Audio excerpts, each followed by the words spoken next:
Superhero fatigue. I never really knew what that meant. I used to love superhero movies.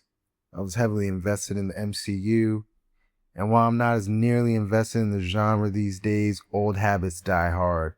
Whenever a new superhero movie drops, I still show up. Sometimes they add something new to the genre, sometimes they don't. Supergirl falls firmly into that second category. Welcome to the Grab Some Popcorn podcast. Your host Jared, and today we're talking about Supergirl.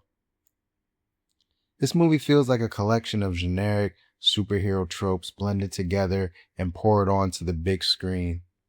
It never really goes out its way to do anything unique or memorable. The story follows a familiar revenge plot.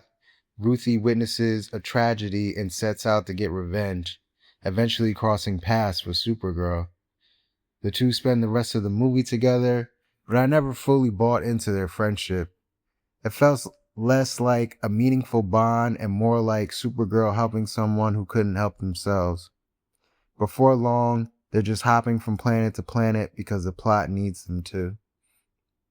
Outside of that, not much happens.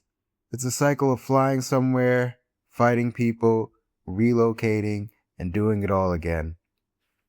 The movie constantly tries to manufacture danger for Supergirl, but I never felt like she was truly at risk. The villain doesn't help matters either. He's incredibly forgettable and lacks any real depth or strategy. When he's off screen, you're not thinking about him, and when he's on screen, you already know what he's about to do. This is especially disappointing considering James Gunn previously delivered one of the stronger villains in Guardians of the Galaxy Volume 3. Now, I know he's only 2 movies into the new DC universe, but so far, neither Superman or Supergirl has felt like a home run to me. The sample size is small, but Gunn isn't exactly a rookie filmmaker. Hopefully his future projects find their footing. I also didn't realize Superman was going to appear in this movie. Maybe it was in the trailer and I missed it. I usually avoid trailers because they tend to spoil too much, but either way, the cameo almost had no impact on me. Whether audiences already knew it was coming or simply didn't care, it never generated this excitement that Marvel cameos used to. Jason Momoa doesn't have much screen time either. He's entertaining enough when he shows up, but his character mostly feels like a chaotic presence rather than someone who meaningfully contributes to the story. And can we talk about the music during some of these fight scenes? Whoever approved that Jimmy Eats World cover made a terrible decision. It completely pulled me out of the movie and didn't fit the tone of the scene at all. As far as what I like, there's one emotional moment near the end between Supergirl and Ruthie that genuinely worked for me.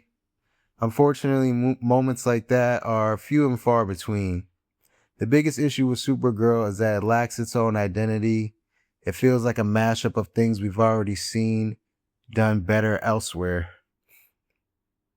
Overall, Supergirl is pretty mid.